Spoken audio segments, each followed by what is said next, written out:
Hey guys, tonight we slip into a thick mist, our boots squelching in soggy heather as we trudge toward the distant sound of a bagpipe echoing off stone hills.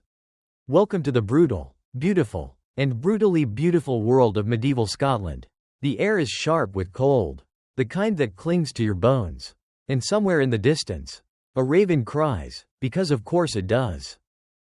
You've just arrived in a land where the calendar means less than the seasons. And the seasons are mostly terrible. It's damp, grey, and smells faintly of peat smoke and unwashed plaid. The highlands loom around you like ancient gods. And you're already rethinking your travel plans. You wanted history? You're getting hardship. Because in medieval Scotland, even just being was a full-time job.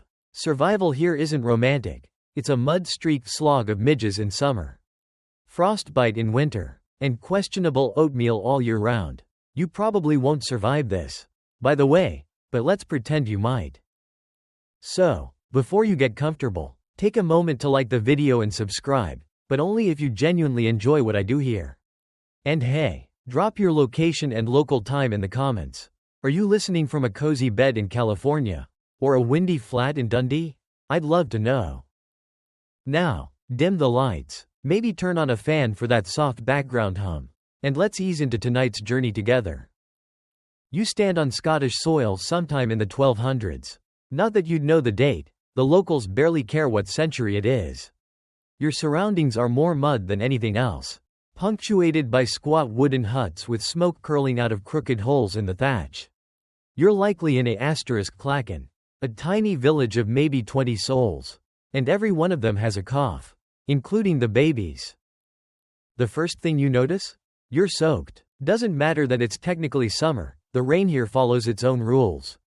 Your woolen tunic clings to you like a cold sponge, and you'd kill for a second pair of socks. Spoiler: you only own one. Also, midges, those tiny, demon-winged insects are everywhere. Historians still argue whether they're nature's punishment or just a cosmic joke. They bite your face, your hands, your eyeballs if you blink too slow. You swat helplessly as you try to make your way to the village's only dry spot, near the peat fire inside someone's smoky hut. But don't get too cozy. You're not family. And hospitality in these parts has limits. Especially when food is scarce, which it usually is. You might be offered a seat near the door, but definitely not near the fire. That spot is reserved for the laird, the oldest granny, or the chicken with the best egg-laying record. Still, warmth is warmth, and you appreciate the faint scent of baking oatcakes over burning dung. Outside, a mangy dog howls. Inside, someone's trying to play a fiddle, and it sounds like two cats fighting in a sack. The clan here is Mac something or other. Honestly, everyone's name starts with Mac, and surnames are less about individuality and more about who your great-granduncle stabbed in 1172.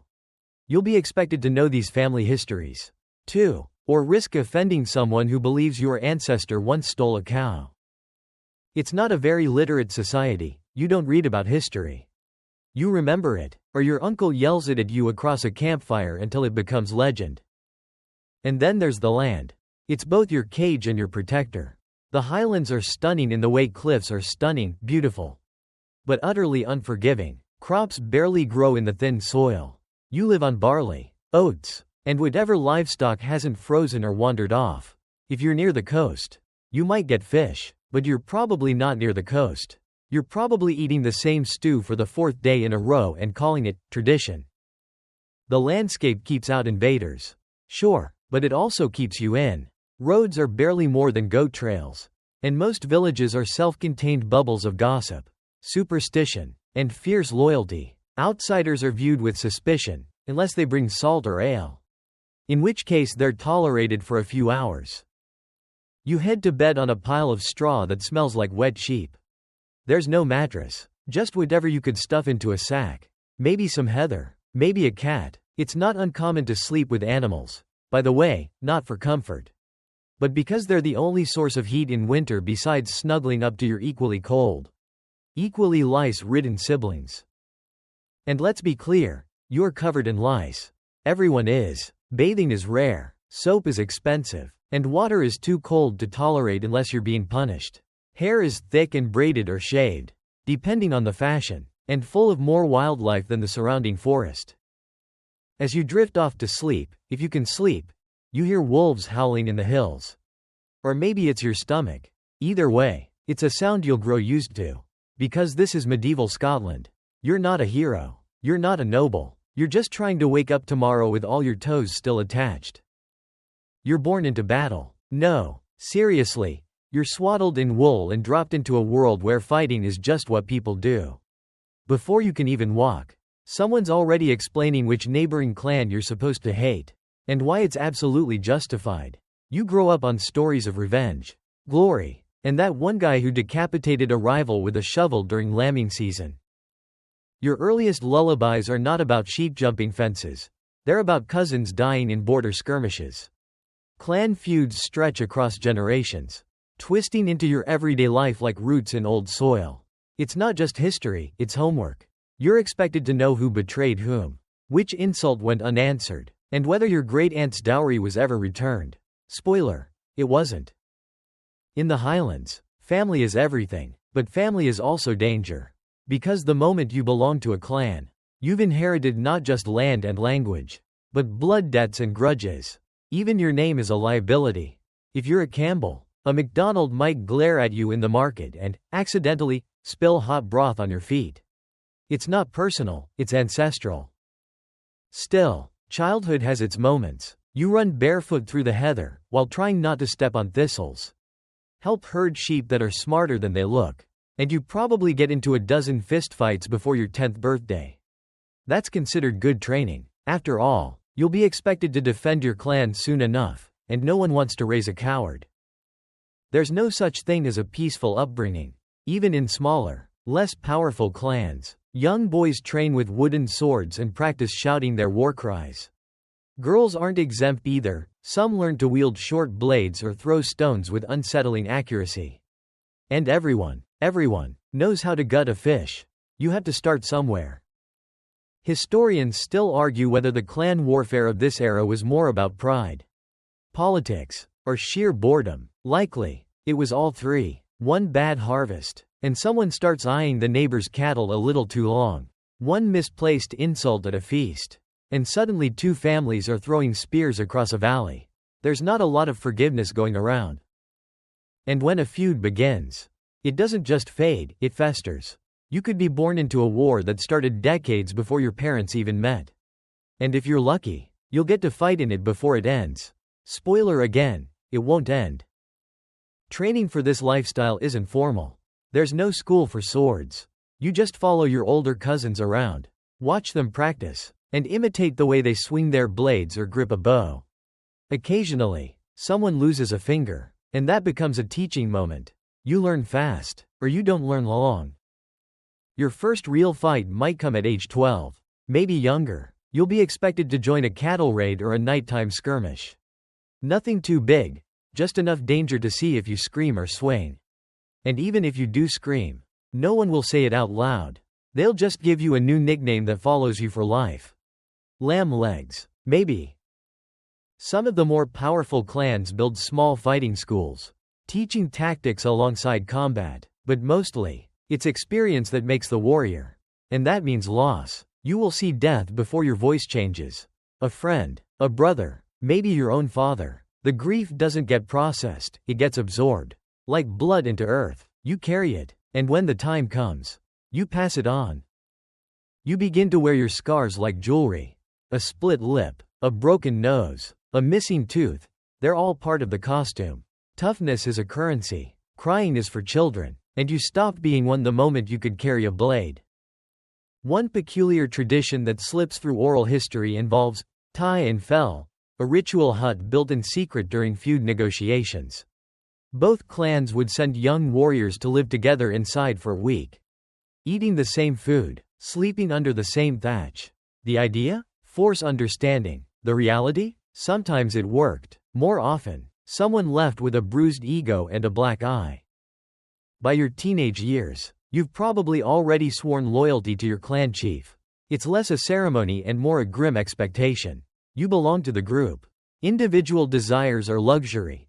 Your fate is woven into the larger fabric of blood and land. And leaving? That's not done. Not unless you're a bard. Or dead. The pressure is constant. You're not just expected to be strong, you're expected to be fierce. Fearless. A true Highlander. So you spit on your wounds. Laugh in the face of death. And perfect the art of shouting your clan motto in a way that makes it sound like a threat. Even if it's something weirdly poetic like, truth will prevail. There's a strange comfort in this rhythm. It's violent, yes, but it's structured. You know your enemies. You know your duty. There's no existential dread about your purpose. You fight for your name. Your people. Your patch of rocky soil and stubborn sheep. Even play mimics war. Children throw rocks at trees pretending they're enemy soldiers.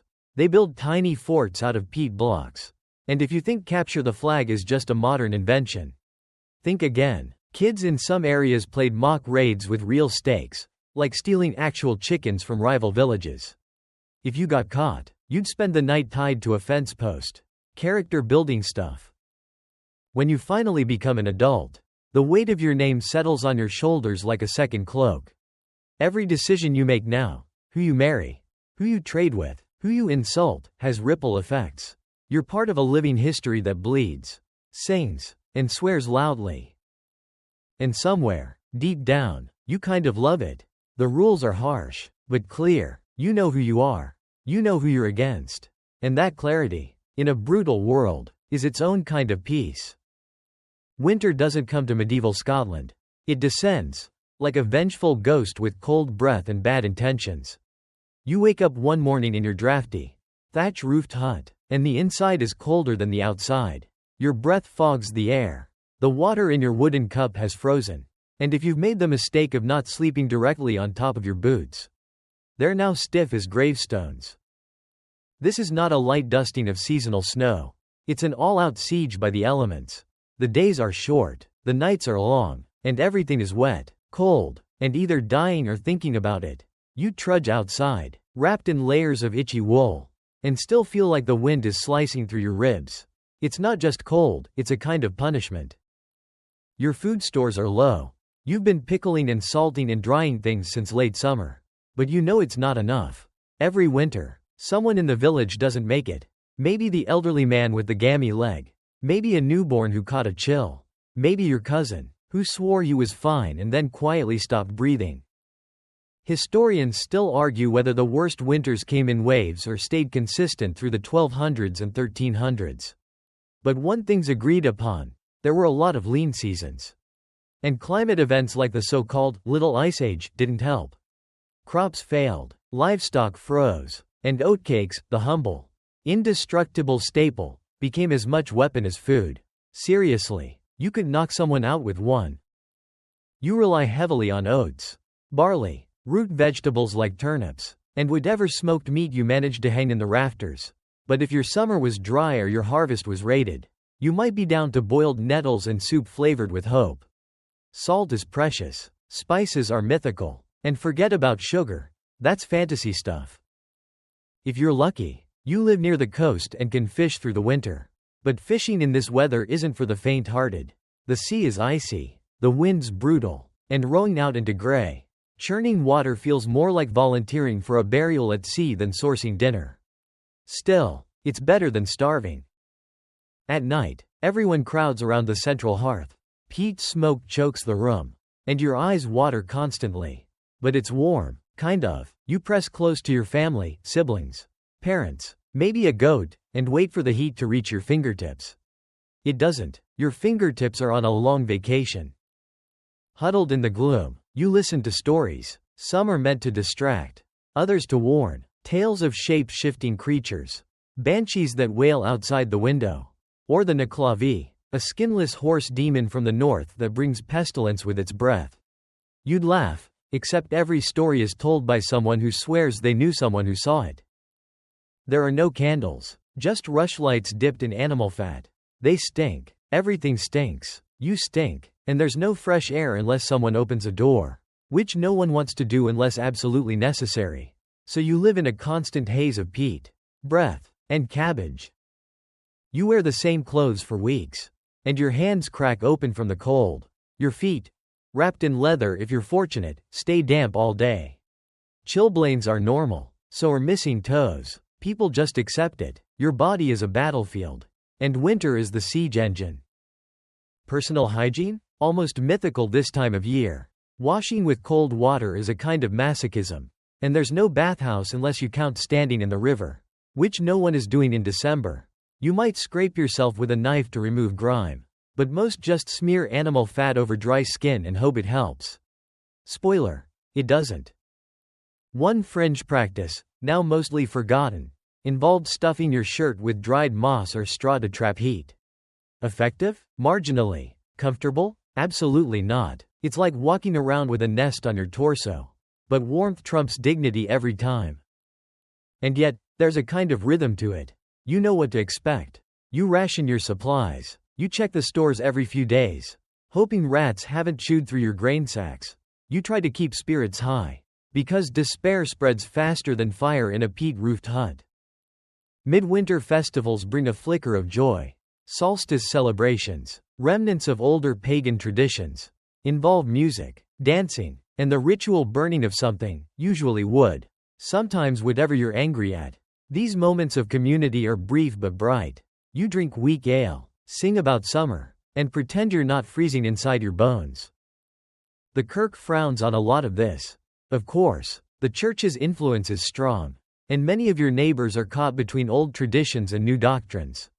Yule might still be spoken in whispers, but publicly, it's all about Christian feasts and silent prayers for deliverance. And while we're at it, getting sick in winter is basically a death lottery. Fevers thrive in close quarters, and you can't exactly isolate in a one-room hut with 12 people. If someone gets the cough, you just hope you're not next. No antibiotics, no hospitals, your treatments? Herb poultices, whispered blessings, and a surprising number of leeches. Even if you survive the winter, your body pays the price. You're thinner, weaker, your teeth might hurt more than usual. Scurvy, rickets, and anemia are always lurking, dressed as just winter blues. But here's the kicker. This is all normal to you. You don't complain, because you've never known anything else. Cold is a constant, so is hunger, so is loss, but so is resilience. You make it through because your ancestors did. And theirs before them. You keep the fire going. You keep the stories alive. You eat that rock-hard oatcake and pretend it's good. Spring will come. Eventually. You just have to survive the wolf of winter one more time. You wake to the clanging of metal. Not the romantic kind. No noble knights or gleaming tournaments. This is the sound of a local blacksmith hammering out nails, horseshoes, or maybe a blade to settle a grudge. Armor? Forget it. You're not royalty. If you're lucky, you own a stitched leather vest that smells like sadness and sheep. In medieval Scotland, your weapon is more than a tool. It's your ID card, your inheritance, your emotional support object. You don't go anywhere without it. And you certainly don't sleep far from it. A dirk under your pillow? Standard. A claymore leaning near the hearth? Even better, though you'll need biceps the size of boiled hams to swing one properly. From a young age, you learn the anatomy of violence. What parts of the body bleed quickest? How to hold a blade so it doesn't fly out of your hand in the mud. And how to shout just loud enough to intimidate, but not so loud you scare off your allies. There's technique to this, a certain choreography to chaos. Weapons are status. The nobility can afford beautifully etched swords. Balanced and deadly. You might be carrying something your grandfather made out of a plowshare. But that blade has stories. It has vengeance mileage, and that counts. You're trained to use terrain. 2. Forget flat battlefields. Most fights here are up hills, through bogs, across rivers. You learn where to stand, where not to fall, and how to roll when pushed so you don't end up skewered. Your boots have seen more warfare than most modern tanks. And they leak. Historians still argue whether Highland fighting styles were codified systems or improvisational mayhem. Likely both. There's no martial arts manual passed around. But certain moves and formations repeat in oral tradition: quick strikes, shield punches, group charges. You don't fight clean. You fight to stay breathing. Battle isn't rare, it's routine. Maybe it's your clan raiding for cattle. Maybe it's a border dispute with lowland neighbors. Maybe it's just Wednesday. Whatever the cause, you're ready, because not being ready means being dead. Or worse, being mocked. No one wants to be the guy who dropped his sword and ran into a thistle bush. You prepare by keeping your kit simple. A small shield, light enough to strap to your back. A seeks or knife for close quarters. Maybe a bow if your village can spare one. But arrows are precious. And fletching is a pain. So most archers only carry a handful. Don't miss. Tactics vary by region and clan. Some groups favor fast, chaotic raids, hit, steal, vanish. Others prefer holding defensible high ground and taunting the enemy until they slip in the mud. There's no Geneva Convention here. If it works, it's allowed. And if it looks cool while you do it, even better. And yet, there's a strange honor code. You don't kill livestock needlessly. You don't harm the old or the very young. Most of the time. Occasionally, a feud spirals too far. And blood runs wild. That's when the bards start composing verses about you, either heroic or idiotic, depending on how things ended. In this world, even domestic fights carry the risk of escalation. Two men argue over a fishing net. And next week their clans are wrestling in a freezing stream, covered in bruises and shouting insults that rhyme. That last part matters. Scottish insults are practically poetry. Training isn't scheduled. It happens whenever. Chopping wood becomes sword practice. Wrestling with your cousins turns into tactical groundwork. Sparring in the mud, with sticks and laughter, hardens into muscle memory. And pain tolerance. Lots of pain tolerance. There's one tale you remember, probably told a dozen times over burnt porridge, about a fighter who dodged an axe swing by sneezing. You're not sure it's true, but you admire the commitment to multitasking. It reminds you that battle is unpredictable. You prepare for the worst, but the worst is always weirder than expected. You don't have a uniform, but you might wear your clan's colors, a plaid pattern woven into your cloak or kilt. This helps in the chaos, so you don't accidentally decapitate your cousin. It's not foolproof, but it's better than everyone wearing identical muddy gray. Occasionally, you train with another clan in a show of alliance. It's awkward, lots of glaring, testing each other's strength, seeing who's faster with a blade. By the end, someone's bleeding, someone's laughing, and someone's plotting revenge for being knocked into a peat bog. And then, just when you think you've seen it all, someone brings out the bagpipes. Yes, they're loud. Yes, they sound like a goose undergoing emotional distress. But in battle, they're terrifying. A well-played pipe charge sends chills down enemy spines. It's part music, part war cry, part psychological warfare. Also, you can't hear your own fear over the screeching. Handy. Some fringe tactics involve deliberately lighting fires to create smoke barriers, or even using livestock as shields during retreats. It sounds ridiculous, but hey, if the sheep are between you and a flying spear, you're suddenly a big fan of mutton. And still, despite all this violence, you're not always in combat. Most of the time, you're waiting for combat, sharpening your blade, tightening your belt, checking your boots. That waiting wears on you. Makes your nerves twitchy. You scan every horizon, listen to every whisper. Is that thunder or hoofbeats? The truth is, even seasoned fighters aren't fearless. You feel fear, deeply, but fear is not the enemy. Indecision is. Fear sharpens your senses, keeps your grip firm, reminds you that you're alive, even when death is sniffing around.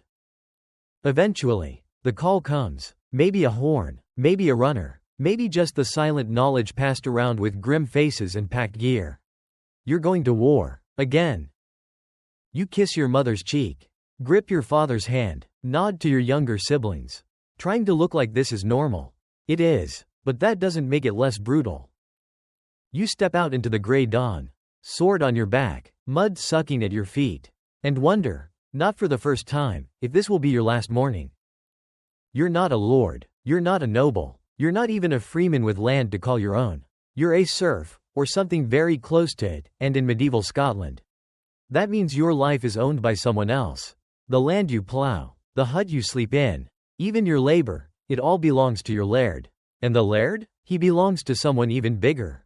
It's like a pyramid scheme, but with more mud. From sunrise to sunset, you work, not because you're ambitious, but because not working means starvation or punishment. You farm strips of land so narrow they look like someone sliced a field with a dull knife. These are your run rigs, and you share them with other villagers in a system that's as fair as a rigged dice game. You're not farming for cash crops. You're trying to survive. That means oats, barley, and turnips, if the weather doesn't drown them or freeze them. You sow the seeds by hand. You weed them by hand. You harvest them by hand. And when a hailstorm rolls in and flattens your entire crop, you cry, also by hand. And that's just the growing season. When winter comes, you live off what you've stored, and pray it's enough. If the laird demands a larger share of the harvest, too bad, you hand it over. Historians still argue whether most lairds were genuinely protective or exploitative of their tenants. One thing's clear, when they said, jump, you didn't ask how high, you asked if you could keep your shoes on. The work is constant. You plow behind an ox so slow it might be aging backward. You spread manure by hand. And not the neat, packaged kind. You thatch roofs, mend fences, shear sheep, and wade through freezing bogs to collect peat for fuel. Even your days off are just days when you're not actively bleeding. A quirky but true fact, some Scottish tenants paid rent in butter, hens, or even dyed wool. There was even a thing called cane, a kind of tribute you owed your superior, anything from cheese to cloth. It's like a tax system, but more edible. Your hut is basic, a one-room structure of wattle and daub, with a thatch roof so leaky it practically functions as a second shower. The floor is dirt. The furniture is what you can build. Privacy? That's for nobles and hermits. You sleep beside your family and your animals, because warmth is more important than dignity. And the smell? Let's just say your nose adapts quickly. Between the smoke, sweat, manure, and damp wool, you develop what might be called a historically accurate scent. No one's judging. They all smell the same. You don't read or write. No one around you does. Maybe the priest. Maybe. Your calendar is marked by feast days, solstices, and the turning of the earth. Time isn't measured in minutes, it's measured in chores, after milking, before planting, once the thatch is fixed. Your clothing is rough spun wool in shades of mud and moss. If you're lucky, your tunic has sleeves. Your belt might be braided rope. Shoes are a luxury. Many just wrap their feet in rags. You repair everything with bone needles and stubborn hope. You rarely leave your village. The world beyond the hills might as well be another planet. Travel is dangerous, slow, and reserved for those with business or horses. You have neither. But you do have a tight-knit community. You help each other build, harvest, raise children. You share food when you can. Stories always. Laughter happens. Even here. A joke about a neighbor's missing chickens. A funny limp someone got after wrestling with a goat. Life is hard, but it's not joyless. Still, there's tension under the surface. If someone breaks the laird's rules, or even looks at him sideways, they might be fined, beaten, or worse. You've seen men dragged away for poaching rabbits. You've heard of women punished for gathering firewood from the wrong part of the forest. You don't ask questions. You keep your head down and your mouth shut. And yet, you dream. Maybe not of castles or riches, but of small mercies, a good harvest, a warm winter, a child who grows up without coughing through every cold season. You look at the hills and imagine what's on the other side. You know you'll probably never see it, but imagining is free. There are whispers, too, of changes, of lords falling out of favor, of rebellions in distant lands. You wonder if things might ever be different. If your son might one day own a patch of land outright. If your daughter could learn to read. It feels unlikely, but not impossible. Some years, a traveling bard or monk stops by. They bring news, songs, sometimes books that look like magical relics. You listen, spellbound, as they tell tales of kings and beasts and faraway cities with lights and towers. You think, maybe I was meant for more. But then someone hands you a shovel, and the thought disappears like breath in cold air. You know your place in the grand ladder of feudalism. It's the bottom rung, and it's splintered, but you climb it every day. Not upward, but forward, through seasons, storms, and sorrow. You wake up each morning and do the work. Because that's what survival looks like here. And as the evening settles and you sit by the hearth, sore and silent, you watch the flames and wonder what it would be like to not be tired. You can't imagine it, not really, but you suspect it would feel like flying. The hills are quiet tonight.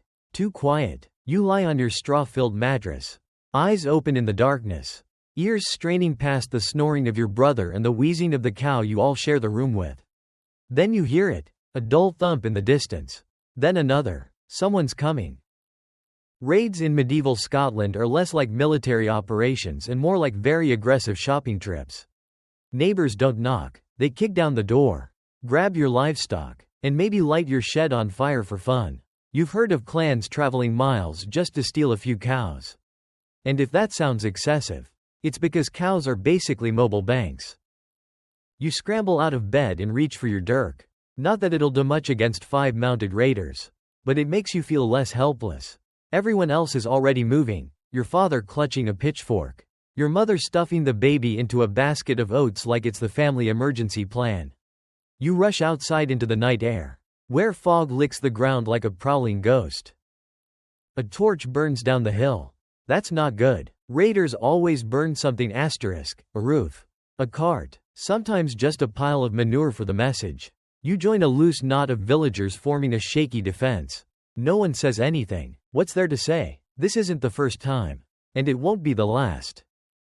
Historians still argue whether these raids were strategic, ritualistic, or just habitual. The truth probably lies somewhere in between. They were driven by scarcity, vengeance, pride, and that oh-so-Scottish pastime, proving your clan was tougher than theirs. Your people are Highlanders, clan-based, deeply loyal, quick to fight, and quicker to remember it. Maybe the MacLeods insulted your uncle last year. Maybe the MacDonalds crossed into your grazing lands again. Or maybe someone just wanted to flex. In any case, raids are part of the fabric of life, like marriage, or frostbite. Clan society isn't just bloodlines, it's politics, honor, and grudges passed down like family heirlooms. The chiefs are semi-independent warlords who command loyalty and, occasionally, sheep. They grant protection in exchange for obedience.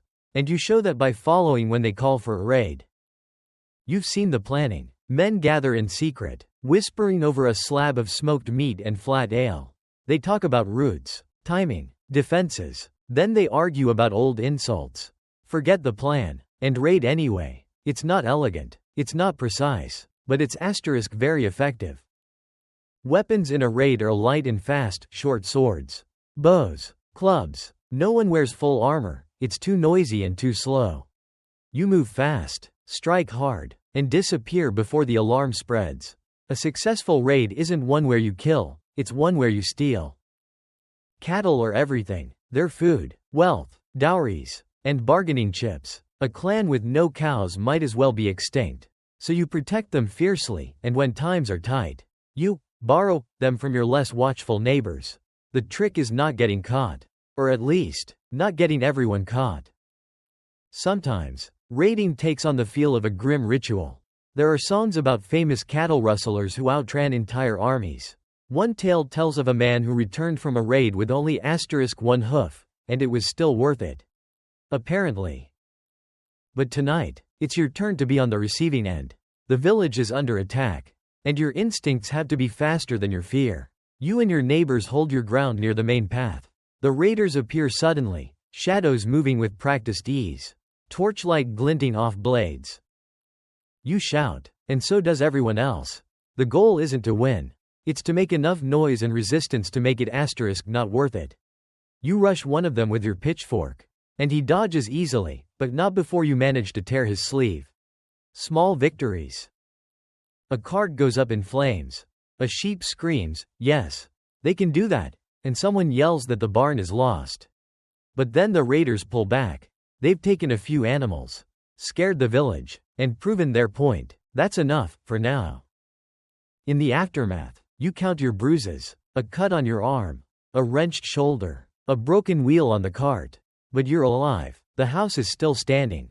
You'll rebuild what's lost. Again, you always do. There's a strange camaraderie after a raid. People who argued about hay or who stole whose fishing net now sit by the same fire, passing around a flask and retelling what just happened like it was a bard's tale. Someone says you fought like a warrior. You try not to blush. A quirky detail? Some clans used coded signals with fires and smoke to communicate during raids, like in ancient, extremely flammable Wi-Fi. Others relied on whistles or horn calls that echoed across the glens. Communication was everything, especially when everyone looked the same in the dark and smelled worse. You learn the rhythm of raids, weeks of peace, days of tension, then sudden chaos. It changes you. You walk differently, eyes always scanning. Steps light on the heather. You sleep in short bursts. One ear open. Even when nothing's wrong, your body stays braced for the crash. Children grow up faster here. They help herd sheep not just for work, but for safety. You teach them how to hide, how to listen for horse hooves, how to blend into the bracken. Childhood ends the moment someone steals your first cow. But there's pride, too. Surviving a raid becomes a badge of honor. You've protected your home. You've faced fear and kept going. You've been bloodied and still stood. That makes you Scottish, in the deepest, most weathered sense of the word. As the night fades and the smoke rises, you wonder how long until the next one. A week? A season? You don't know, but you'll be ready. You always are. You're on your knees again, this time not in prayer, but because your only pair of shoes finally gave out somewhere between the bog and the pig pen. Life in medieval Scotland may be hard on your soul, but it's harder on your feet. Disease is everywhere, and no, it doesn't care if you're young, pious, or ate your oats. Your village's doctor is an old woman who treats everything with herbs, whispered prayers, and occasionally, a dead mouse. And if that sounds sketchy, it's still better than leeches. You wake up one morning and half the village is coughing. Deep, wet, rattling coughs that echo through the huts like a warning bell. You feel a chill creeping up your spine, because you know that sound. It means another bout of the bloody flux, or dysentery if you're feeling fancy. It spreads through water, food, and, unfortunately, handshakes. Sanitation is laughable. You relieve yourself in a pit at the edge of the village or a wooden bucket behind your home. If you're feeling fancy, you dig a hole. And yes, the pigs often get there first. Waste flows downhill, right into the same streams where you wash your clothes and drink. You do the math. Your hands are always dirty. There's no soap, just a stream and some sand if you're lucky.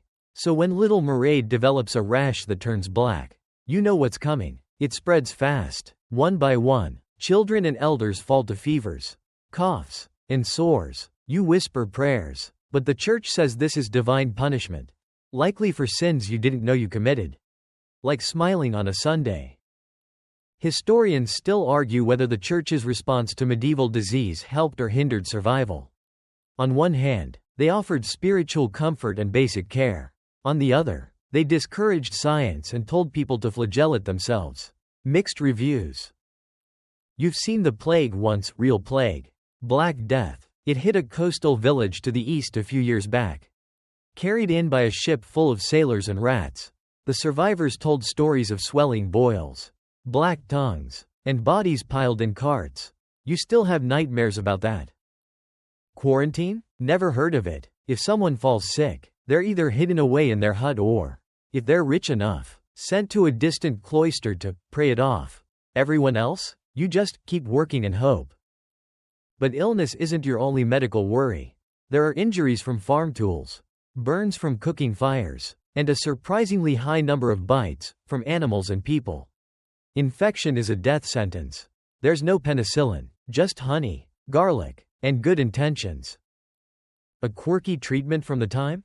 Some healers believed rubbing a live frog on a sore would draw out the sickness. Others recommended boiling fox lungs in ale for coughs. You can't help but feel like someone was just making this up as they went along. Your teeth are another horror story. You don't brush them. No one does. You might chew on hazel twigs or rinse with salt water. But mostly, your teeth are on their own. By the time you hit 40, if you make it that far, they're either gone or painful enough to make you pray for a nice, quiet beheading. Pregnancy and childbirth? That's another gamble. You've seen women go into labor and never come out. Midwives are skilled, but tools are crude. Herbs like pennyroyal and mugwort might help. Or they might poison you. There's no telling. Mothers often name their babies quickly, not just out of joy, but in case they don't survive the week. Wounds aren't stitched so much as pressed shut with hot iron or spider webs. If that sounds barbaric, well, it was. And it kind of worked, sometimes. You've got scars that look like someone carved a map of the highlands on your arms. And no, you're not the only one. Mental illness? That's called possession, or melancholy. There's no sympathy, no therapy, just suspicion. You've seen people chained in churchyards, left to repent for sadness they couldn't explain. And if someone starts speaking in riddles or shouting at the moon, they might be a prophet or a witch. You try to keep your body strong. You eat what you grow, oats, onions, turnips, maybe a bit of salted herring if it's a good week. Meat is rare. Eggs are rarer. Your diet is functional, not flavorful. No one's making Instagram-worthy stews around here. Still, hunger weakens you, especially in the hungry gap. That grim stretch in early spring when last year's stores are gone and this year's crops haven't arrived yet. You chew on dried roots. You scrape mold off old bread. You boil nettles and pretend it's soup. In bad years, people die, quietly, painfully, and usually at night. The village buries them in shallow graves, marks the spot with stones, and moves on. There's no time for grief when there's grain to plant and tools to mend. But somehow, you endure. Maybe it's faith, maybe it's the stubbornness baked into your bones. You rise each morning, groaning, cracking your joints like firewood. You wash your face in cold water and stretch your aching arms. You smile at the child who survived the cough, at the elder who still tells stories, at the sun rising over the glen. Because yes, life here is brutal, but it's yours, and every day you're still breathing feels like a quiet rebellion against everything that tried to stop you. It starts with a summons, a parchment sealed with wax, pressed into your calloused hand by a traveling herald on a rain-drenched morning. You already know what it means before you open it. Your lord wants your service. And in medieval Scotland, that almost never means a pleasant chat. You're being called to fight. See, you don't own your land. You rent it, in a way, though rent here isn't gold. It's loyalty. In return for your patch of muddy earth and the right to graze your sheep without someone else's sheep eating your grass first. You owe military service to the local laird. When he rides to war, you ride with him. You lace up your worn boots, kiss your mother on the forehead, and sharpen your blade, which is more rust than iron. But it'll have to do. You don't have armor, just a thick wool tunic and maybe a wooden shield with a family emblem scratched on it by someone who's never actually seen a real lion. You meet your fellow conscripts at the edge of the village. Some of them are boys pretending to be men. Others are veterans with missing fingers and that far-off look in their eyes. A few are drunk already. Not a promising start. You begin the march across the wet heather. Days of walking, feet blistered and soaked, stomach grumbling from stale oatcakes and sour ale. The air smells of peat smoke and the sweat of 30 unwashed men. You pass forests, ruins, bogs that suck at your boots like hungry mouths. And still you walk. Eventually, you reach the camp, a makeshift maze of tents, horses, and shouting. Orders are barked. Fires crackle. The clatter of weapons being readied fills the night. You've arrived at war. Historians still argue whether the average Scottish peasant understood the causes of the wars they fought. Some say they followed their lords blindly. Others believe they had a fierce, if local, sense of justice and honor. All you know is, someone insulted someone else. And now you're here, holding a spear that feels too long and too light at the same time. Training is minimal. If you're lucky, a grizzled sergeant shows you how not to stab yourself in the foot. Mostly, you just copy the guy next to you. You learn to move in formation, to brace for a cavalry charge, to shout insults in unison. Timing is everything, one poorly timed retreat, and you're trampled under hooves before lunch. Battle comes quickly. You stand in a line with your fellow villagers, heart hammering, knees wobbling like a newborn calf's. Across the field, the enemy stares back, identical in dress and desperation. Banners snap in the wind. A horn sounds. You charge. It's chaos. You swing wildly, slipping in the mud, feeling something hard crash into your shoulder. You don't know if it was a mace or a rock. You see someone fall next to you. His name was Colin. Or maybe Donald. You don't have time to check. There's no honor here, no grand speeches or shining knights. Just dirt, blood, and screaming. You fight for survival, not glory. Every second feels like an hour. You grip your weapon tighter. You pray, you curse, you duck. And then, silence. The battle is over. Maybe your side won, maybe not. It doesn't matter. What matters is, you're still breathing. A quirky detail. Some Scottish warriors wore nothing but blue war paint into battle, though that's likely more myth than reality by the medieval period. Still, the image stuck, fierce. Wild-eyed Highlanders charging in tartan and fury. In truth, your clothes are damp wool, and your face is streaked with mud and terror. After the fight, the dead are stripped and buried, or burned if there's no time. The wounded moan into the night, some begging for water, others for mercy. There are no field hospitals, just rags, whiskey, and someone's trembling hands trying to bind a wound. You walk among the aftermath. Your stomach churns at the sight of bodies twisted in unnatural shapes. You feel guilt, relief, horror, pride. You're not sure which feeling belongs where anymore. And still, you march again. Because wars aren't just one battle. They're campaigns, long, grinding affairs that eat supplies and souls. You raid enemy villages, burn crops, seize livestock. You become the very raider you once feared in your own home. Some days, you sleep under the stars. Others, in damp ruins beside rats the size of cats. You long for the smell of your hearth, the feel of dry socks, the sound of your sister humming as she kneads bread. War makes you miss the tiniest things. Eventually, the campaign ends. Maybe a treaty is signed. Maybe one side runs out of arrows or patience. You don't know. No one tells you. You're just handed a lump of hard cheese, clapped on the back, and told to go home. You trudge back to your village a different person. You've seen men bleed out for a hill. You've stared into the eyes of someone as they died. You've slept beside corpses and eaten moldy grain to stay alive. And now you're expected to just pick up a hoe and resume farming like nothing happened. Your family greets you with tears and questions you can't answer. They ask what it was like. You smile weakly and say, "Cold." You don't talk about the nightmares. You hang up your sword, more dented than dangerous, and go back to mending fences. But the war never truly leaves. It lingers in your dreams, in your limp, in the way you flinch at sudden noises.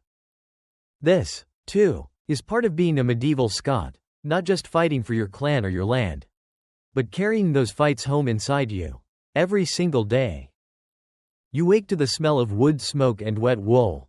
But something's wrong. There's shouting, muffled but urgent. Your brother bursts through the door, eyes wide, face pale. The village is under attack. Again. In medieval Scotland, raids are not rare. They're part of life. You build your homes with this in mind, low to the ground. Easy to hide. Your livestock pens are locked like little fortresses. Everyone, even the kids, knows the quickest path to the woods. You grab a staff. Your sword's in the loft. Too far. Your mother's already pushing the children out the back. Into the misty trees. You follow. The sounds of metal, hooves, and fury follow too. Sometimes it's English troops. Sometimes it's rival clans. Sometimes it's just outlaws who decided your cows looked easy to steal. The point is, you're never really safe. Borders are fluid. Alliances shift. The same man who drank your ale last summer might be setting your roof on fire this week. You hide under bracken as your neighbors scream. You smell thatch burning, hear the whine of axes against doors. You grip the staff tighter. You want to help, but you know rushing in is a quick way to die. You've seen too many bodies swinging from trees to forget that lesson. When the attackers leave, what's left behind isn't just ash and broken carts, it's grief. Your best friend's hut is a black skeleton. Your uncle's goat is gone. Your sister's face is streaked with soot and shock. And the bodies, you don't want to look. But you do. You always do. Historians still argue whether medieval Scottish society was unusually violent, or just well documented. What is certain? Life here was rarely calm.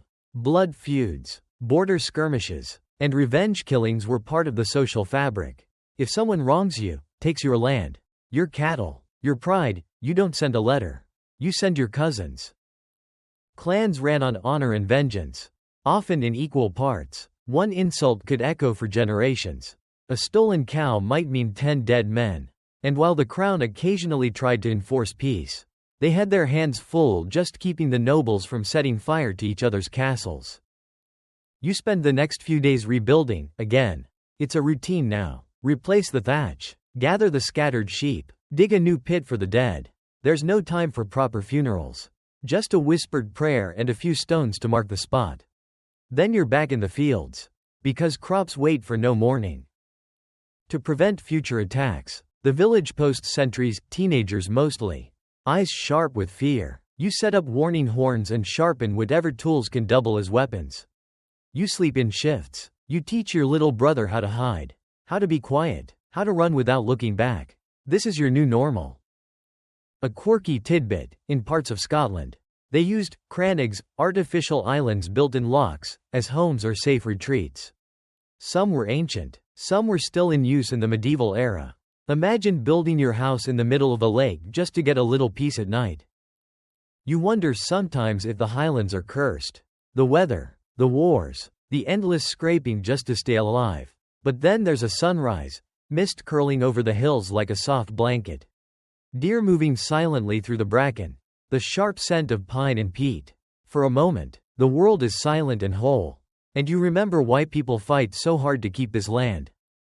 Still, you can't help but laugh, softly, bitterly, when someone calls this a noble life. Noble? You've got a missing molar, 3 infected blisters, and 1 tunic to your name. There's nothing noble about hiding behind a sheepfold while men torch your front door.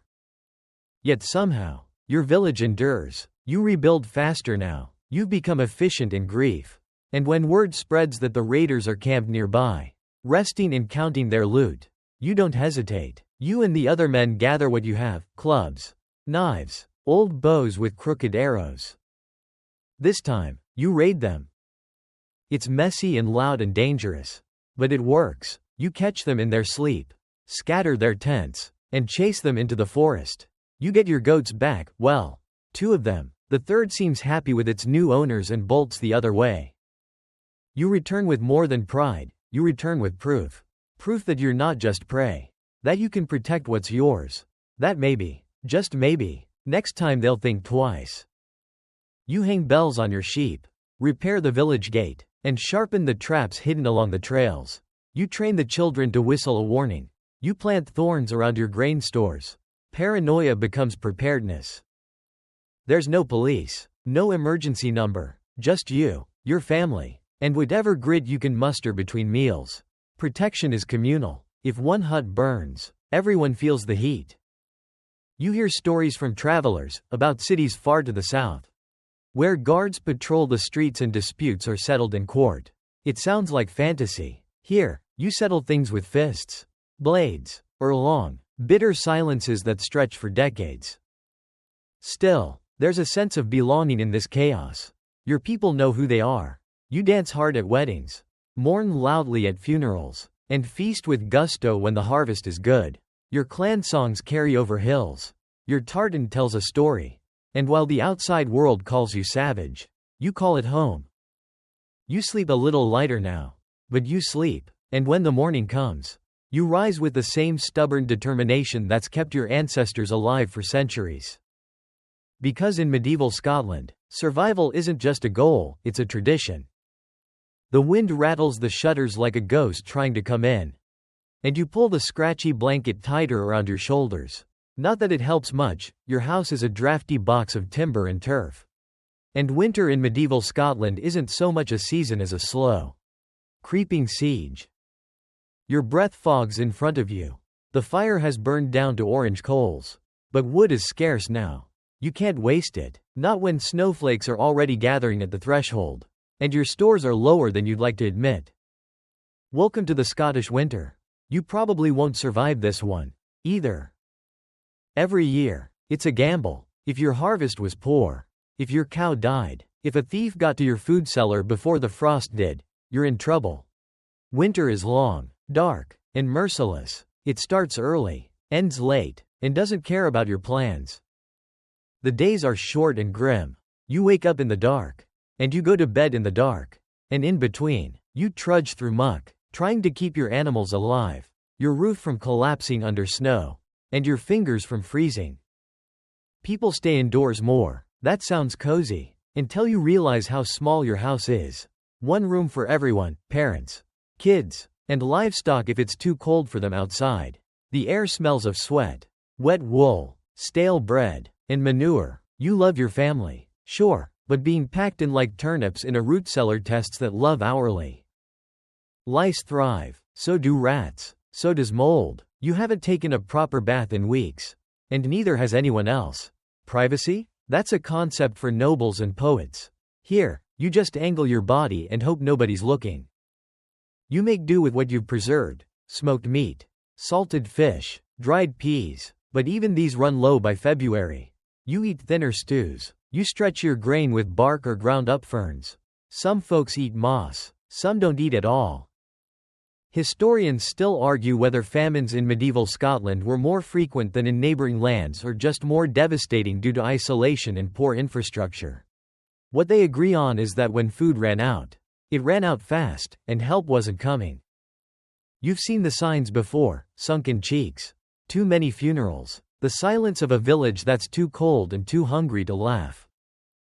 To stay sane, you cling to tradition. Winter is story season. Around the hearth, with children huddled at your feet, you pass on clan tales of selkies, giants, and brave warriors who outwitted death. You chant riddles, sing laments, and whisper cautionary tales that may or may not be thinly veiled warnings about your neighbors. A quirky tidbit? In some places, you'd sane your home, sprinkle water, chant blessings, and mark doors with protective symbols to keep out evil spirits. Whether that's superstition or survival psychology, who's to say? But when the night howls, and you hear things moving just beyond the firelight, you find yourself joining in.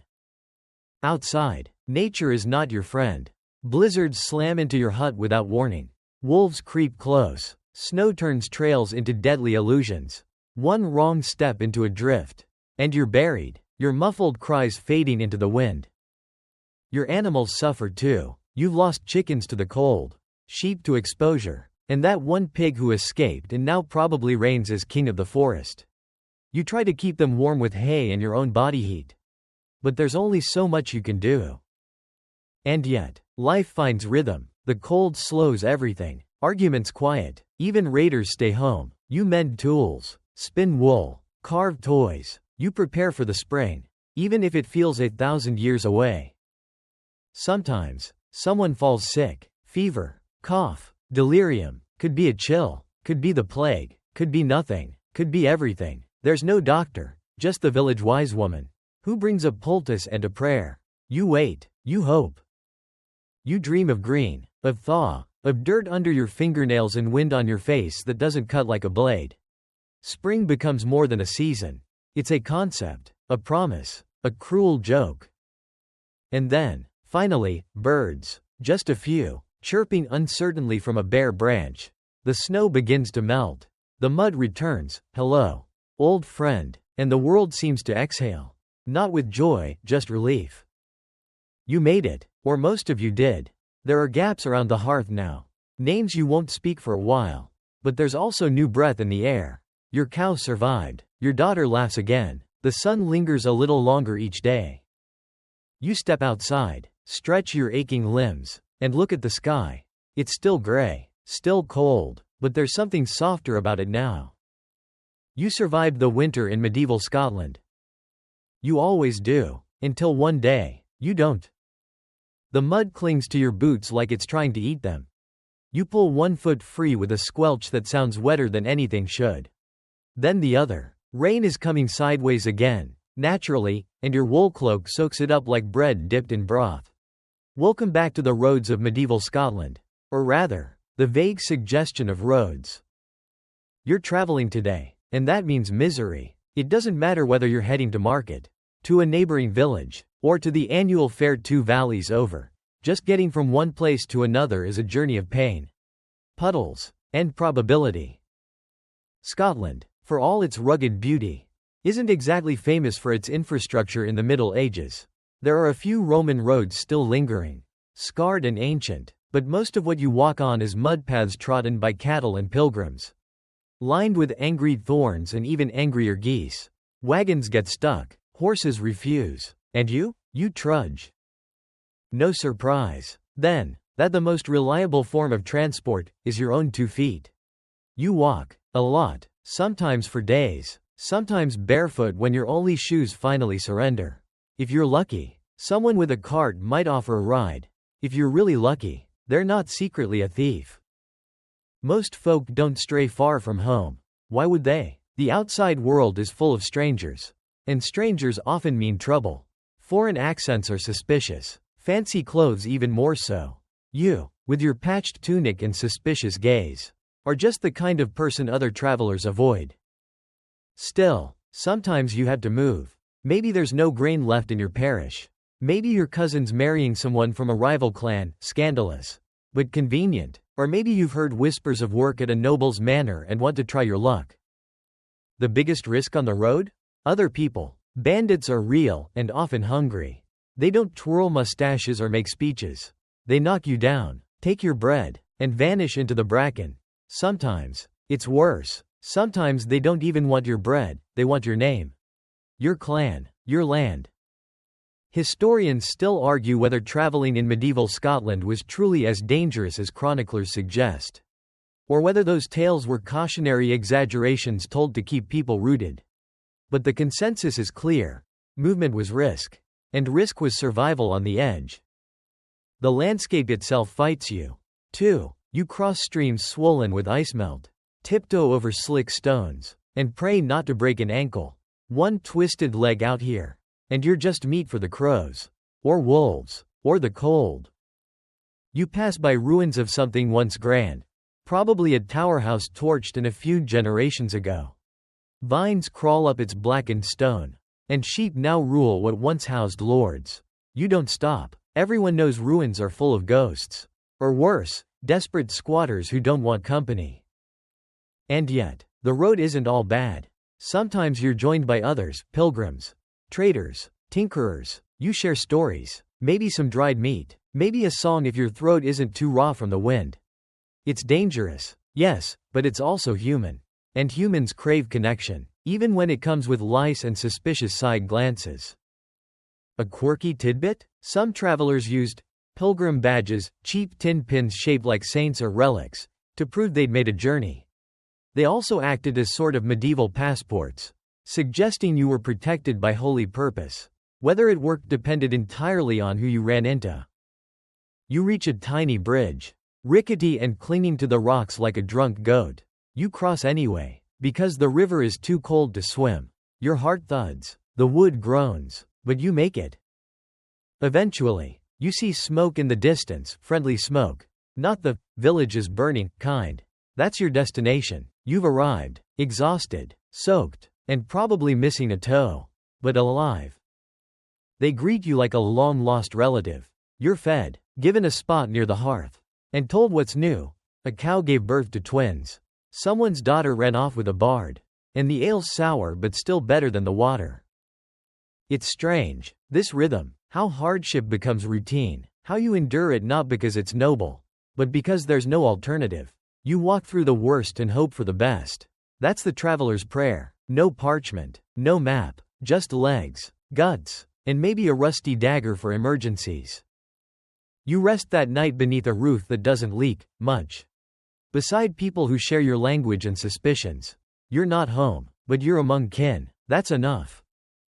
Tomorrow, you'll walk back, or maybe continue on. Either way, you'll face more rain, more mud, more risk. But for tonight, there's warmth, and sleep, and the kind of peace that only comes when your feet finally stop moving.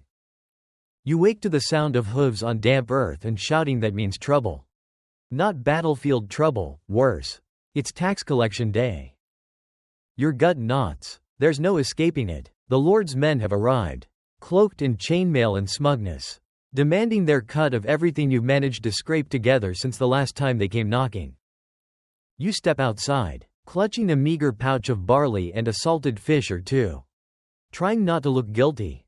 The steward eyes you like a wolf measuring a rabbit. He's holding a ledger thicker than your forearm. And he's not leaving without making it heavier. Life under the Scottish feudal system isn't just unfair, it's mathematically painful. You're at the bottom of a pyramid built from suffering. At the top, a monarch who might be in France, or dead, or simply too preoccupied with rival claims and papal letters to care. Below them, barons and lairds who control your fate with the flick of a ringed finger.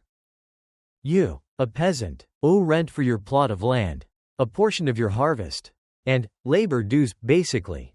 Free work. You've already spent 3 days this month mending fences and digging ditches for a man who wouldn't recognize you in daylight. And now, he wants more. Historians still argue whether medieval Scottish lords were genuinely harsher than their English counterparts or simply working within even tighter economic confines. What they do agree on is that you, the tenant farmer, had little say either way. The steward points at your goat. You flinch. Not the goat. She's scrawny but produces milk. And your kids love her like family. Too bad. He mutters something about unpaid barley tithes and scribbles her name, description, into his ledger. She's now property of the Lord. You can almost hear her protest as she's led away. Then comes the church's take. You owe a tithe, 10% of everything. Not just crops, eggs, wool, honey, even dung if you're collecting it in large amounts. Don't laugh. Some monasteries did, and don't even think about skipping. God sees all, but more importantly, so does Father Callum, and he's excellent at guilt. A quirky tidbit? Some desperate peasants tried to hide portions of their yield in forest caches to avoid taxes. It worked until someone snitched. Then, instead of taxes, you paid in lashes. Today, you hand over your dues with a frozen smile and return home with arms lighter and heart heavier. You were hoping to save that grain for leaner months. Now, you just hope the lean months don't become starving months. Back inside, your eldest mutters under their breath, asking why the king needs so much when he's never set foot in your glen. Good question, one that people have asked for centuries. The answer usually boils down to, because he can. You hear rumors, always whispered, of uprisings, raids on tax wagons, of clans refusing to pay and daring the crown to march. But that kind of defiance comes with fire and steel. Entire villages have been erased for less. And it's not just food or money. If the Lord decides to go to war, you may be summoned to fight. Not with fancy armor. Of course, you'll be lucky to get a sharp stick. But you'll march under his banner.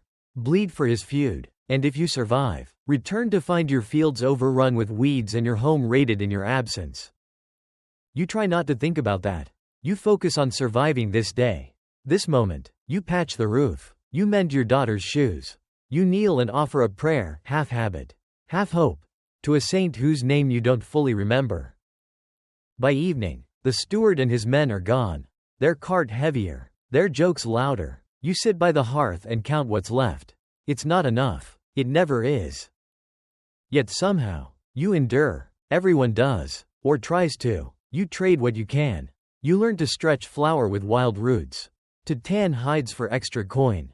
To charm a passing monk into leaving a few extra loaves. Some years are worse than others.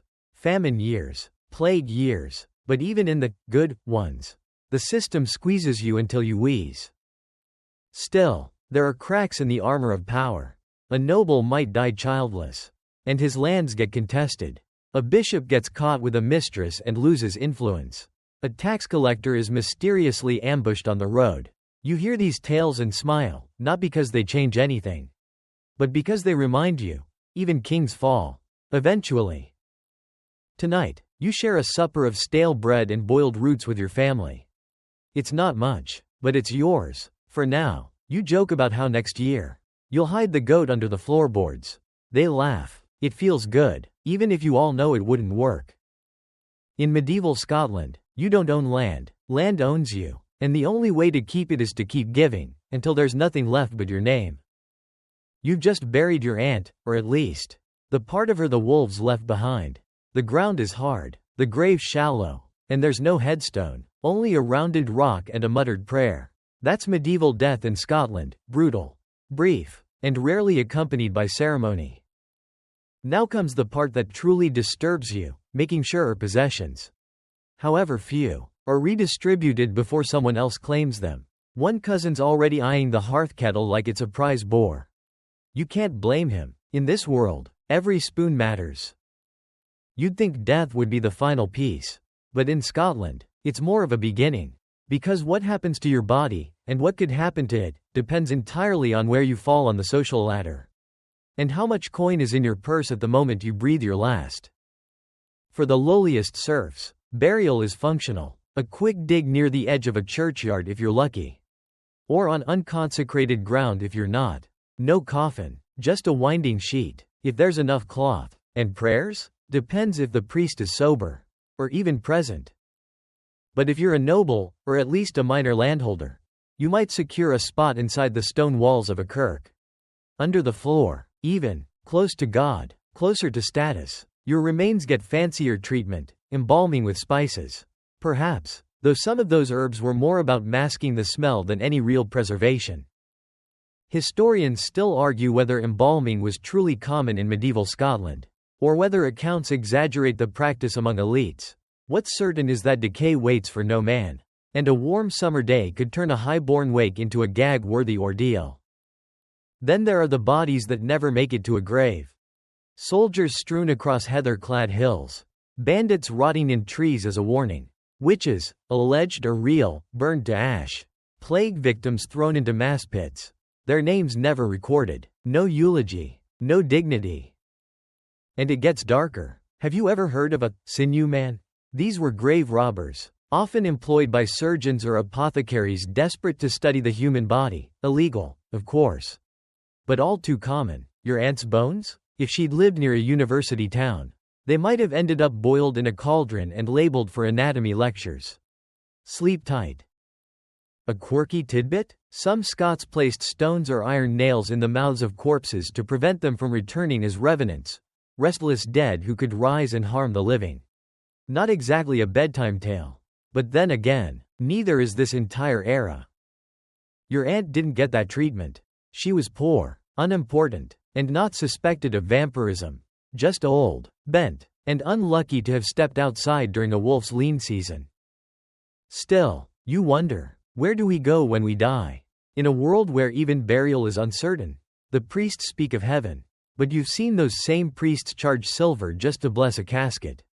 The druids, if any still whisper in the woods, tell older tales of spirits returning to the hills and whispering through mist. And you listen to the silence and find no answers. You've heard stories of noble funerals stretching over days, with flag-draped coffins carried on horseback, and mourners dressed in black wool. But here, in the real world, death just happens, and then life resumes, because it has to. That night, your uncle drinks too much and starts speaking to the shadows and the rafters. The next morning, he's found stiff, mouth wide, as if surprised. 2 in 1 week, you start to feel cursed. So you make offerings, breadcrumbs on a stone, a whispered apology to whatever gods still wander this land. It's not church doctrine, but neither is finding 3 crows perched on your doorstep the day before someone dies. You've learned to respect the signs. Burial customs vary across clans, and even seasons. In winter, the ground may be too frozen to dig, so bodies are left in stone sheds until the thaw. In the meantime, you avoid the place, pretend not to hear the scratching, probably rats, and keep your prayers short.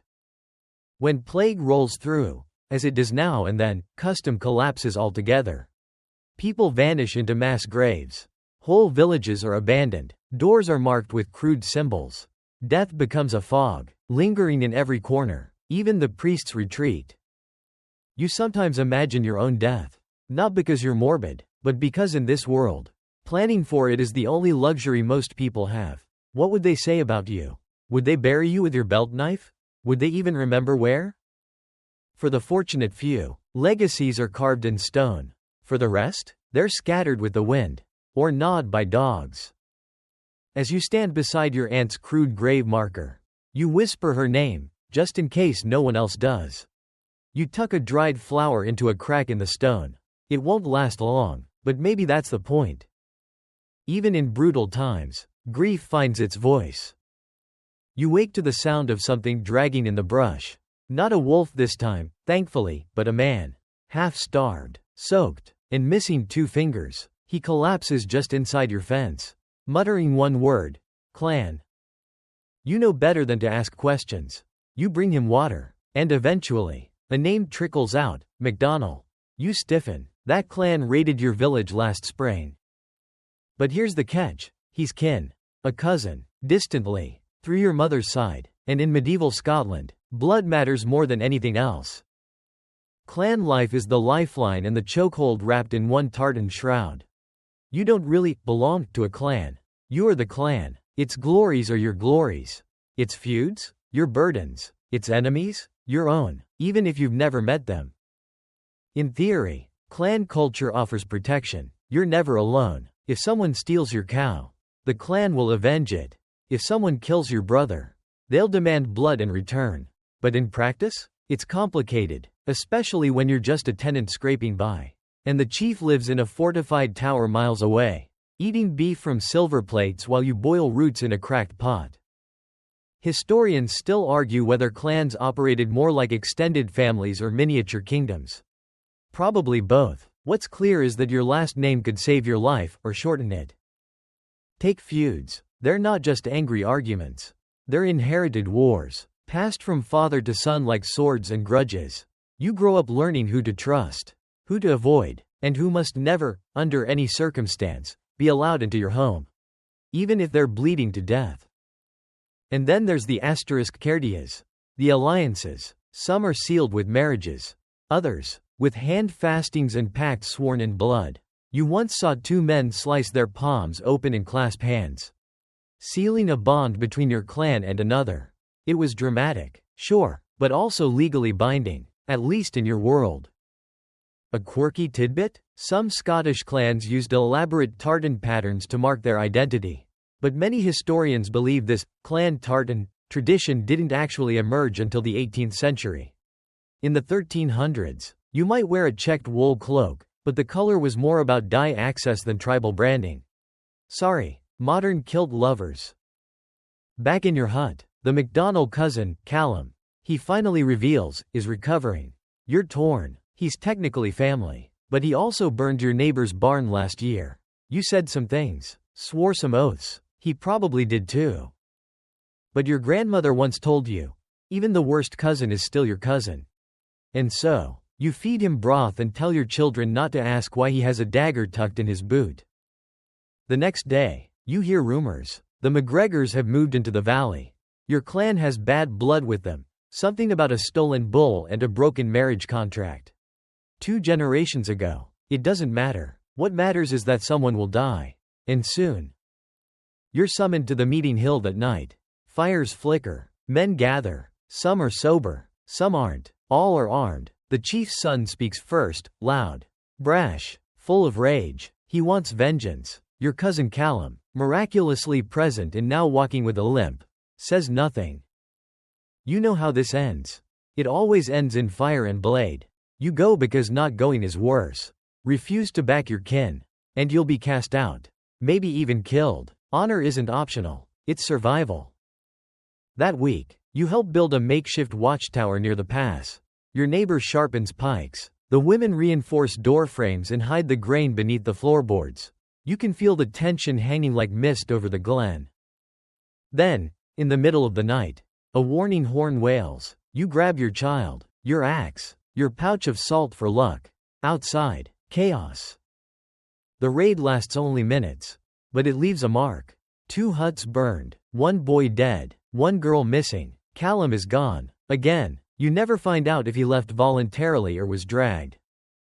And just like that, the feud continues. In the days that follow, you walk past the charred ruins and wonder what any of it means. Your children ask if the McGregors are devils. You don't know what to say. You remember a time, years ago, when your father told you about a feast where rival clans shared meat and music. It wasn't always like this. He said, we used to marry our enemies.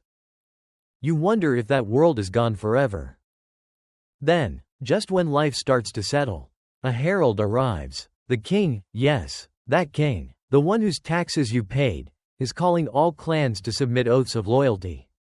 New feuds are being outlawed. Disputes must be settled by counsel, not by blood. Some scoff, others cheer. You're not sure. Change sounds good, until you realize it often arrives on horseback, with spears and laws no one understands. Still, you gather with your kin, sign the name you barely know how to write, and hope that peace, however fragile, might last long enough for your children to grow old. You're sitting on a mossy stone, chewing on a piece of oat bannock that tastes like dust in yesterday's smoke. Around you, the village smolders from another fire. Not a raid this time, just an accident. But in medieval Scotland, even an accident is a luxury most can't afford. The truth is settling in. This life, your life, is a balancing act between frost, fire, feud, famine, and faith, and it never really gets easier, just different kinds of difficult. But still, there's something in you that endures. By now, you've survived disease, watched kin be buried, or never buried at all, hoarded roots in winter, slaughtered lambs in spring, and knelt through sermons you barely understood in a Latin you never learned. You've dodged swords, dodged taxes, dodged wolves. You've lived. But the final question remains: how will you be remembered? In a world with no photos, no social records, no neatly organized graves, your legacy is what others say after you're gone. Or what they whisper, or what fades. If you're lucky, maybe your name lives on in a ballad, a verse about a brave stand during a raid, or how you outwitted a tax collector with only a smile and a pig in disguise.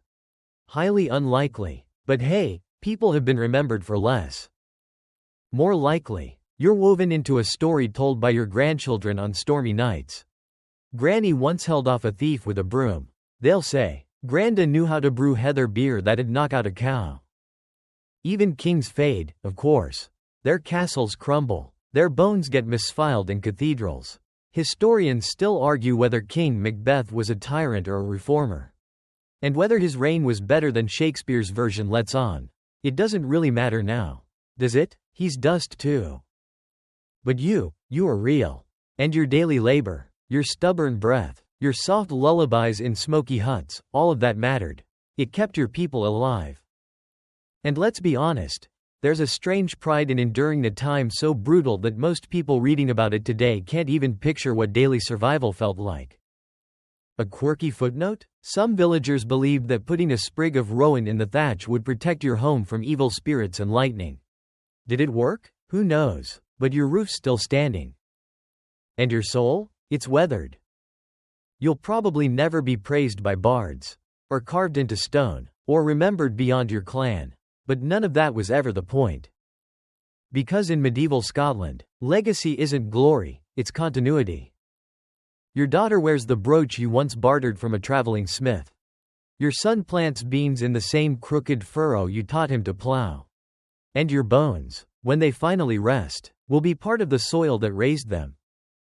And now, as you lay in your cot for the last time, old, thin, and half forgotten, you feel no fear. Just the rhythm of the wind, and the lullaby of the glen. You've made it. Wind down, 300 words, asterisk.